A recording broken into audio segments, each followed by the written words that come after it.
I just don't like to see these cubes in nature. So unnatural. This is Burghead Beach, it's beautiful. The tendency is for people to seek refuge when they're on the beach and they come into spaces like this, okay? And kids start digging and stuff, they make little tunnels. Look how soft it is. And this caves in. Look, as inviting as it is, there's 2 or 3 ton of sand there and that one bit that's slipped. It's pretty treacherous. It's extremely soft. But it is tempting. Nonetheless. Because it's sheltered. And on a nice day, you know, that's a nice little breeze. But look at all the clumps that's collapsing.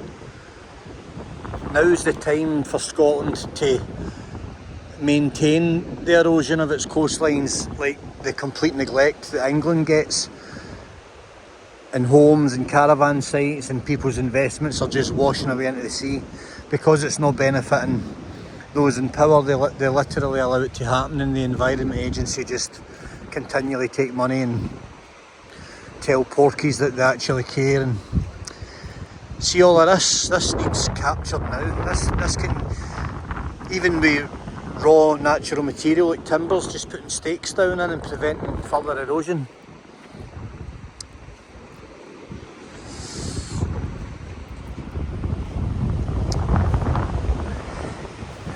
Beautiful, beautiful, stunning bay.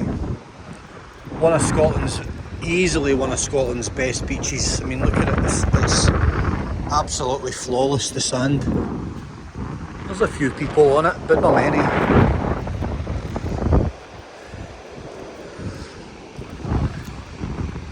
A guy there with his wee husky, some type of wee Samoyed or a... I can't remember the name of it. I actually know the name of it. It's not a Samoyed, it's a Sharpie, I believe. It's a wee Sharpie. But I look at the sand. And look at the size of those clumps that break away. That's easily a metric ton of sand there, maybe ton and a half. Couple of ton there. Imagine that falling onto somebody. You're not going to hand dig that out in a hurry.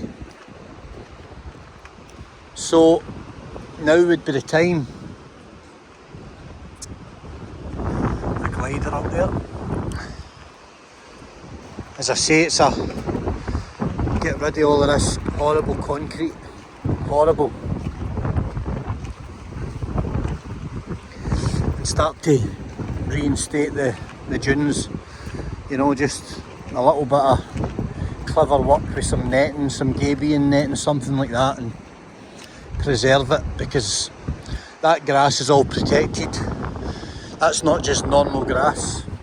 The grass that goes in sand dunes is a very, very specific grass, and it's all triple SI, like site of scientific interest. It's a protected habitat. You get all sorts of bird life here as well. In fact, I watched a sea eagle earlier. I've also seen an osprey today. Which is nice, because Findhorn Bay's round there and it's chock-a-block with finnock and sea trout. So the ospreys and the sea eagles know this. They know when the migratory fish start moving into the estuary mouths and the river mouths. They know where to position themselves at certain times of the year. And that's just what they do. That's a conch razor clamshell. It's actually razor clams I'm trying to just get enough to eat. I'll just boil them up, bit of lime juice, a little bit of garlic butter, and a little bit of rosemary or thyme or something. Just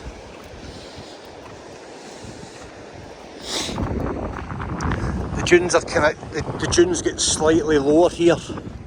Again, it would be a real easy job to preserve them and protect them and stop them going all the way back in the big tides, the big spring tides. It would be an easy enough job. It's just no one will want to do it until it generates profit, or it helps somebody, or it's owned by the right entity. It's all collapsing, metres every year coming off it. It's a shame.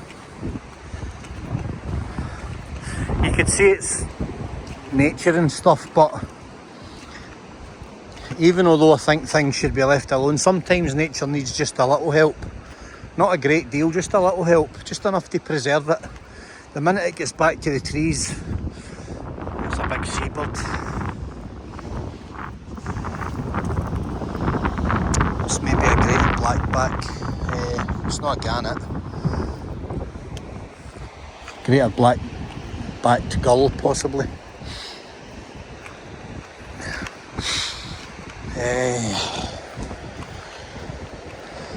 I've always got an interest in timber, where it comes from, so I've started to collect pieces of timber from each of the beaches that I visit, and I weigh it and I see how much water it comes out of it over a period of time. I date it. There's a nice shell.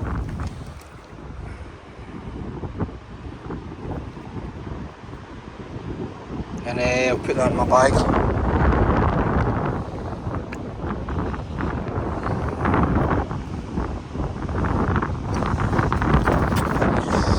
And I then kind of try and trace what type of wood it is and where it would possibly cut from.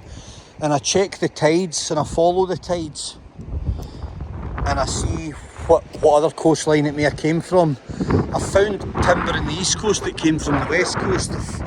I found timber in the northwest Highland beaches that probably came from, you know, Norway or somewhere. It's just, I try and see what the tide's doing and see how it would get there. It's just an interest.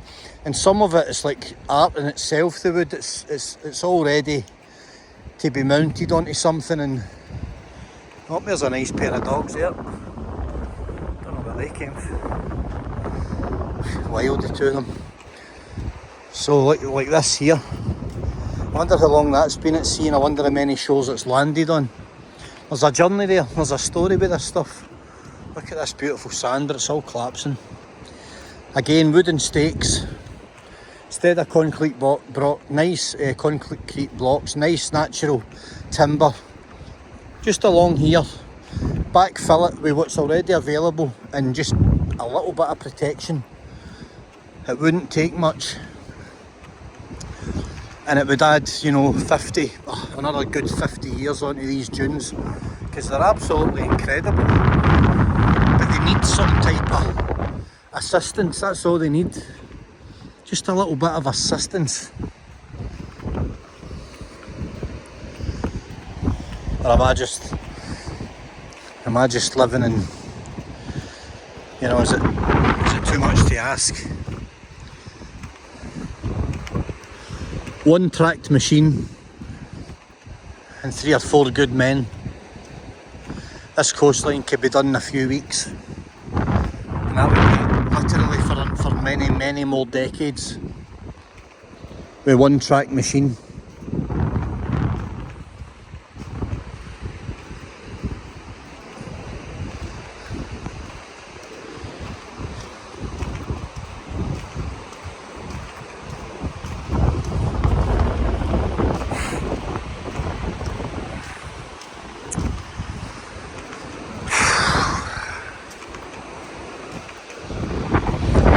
Now the tide's pulling off, so I'm going to be down at the low water line looking for what it is that I'm after. These razor clams live down in the sand, and if you find a breather hole, you put a little bit of table salt in, or road salt on the top of the breather, and up they shoot after a few seconds, and you grab them and you boil them up.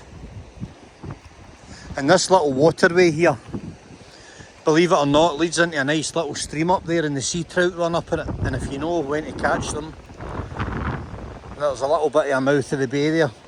Now, that little bit of bay there, it's got a tiny little bit, it looks like a riptide where it's flown back down. You've got to be careful, because that could all of a sudden get very deep, you know, waist, chest, and you're walking along and you just plummet. I will not make that mistake.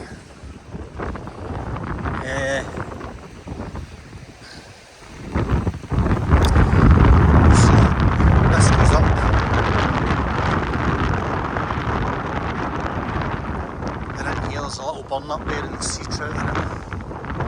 I know this. See? Literally, that's all they need. 3 or 4 inches of water and they'll skirt right across that and right up there to the little pools where they'll do their spawning.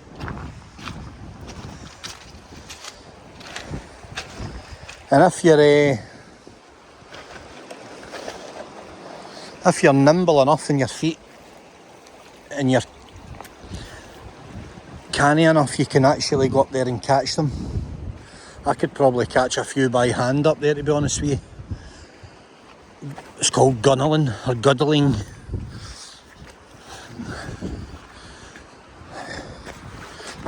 You'd be surprised. So you'd be surprised what's in this stream. That stream's deep, it's like waist depth.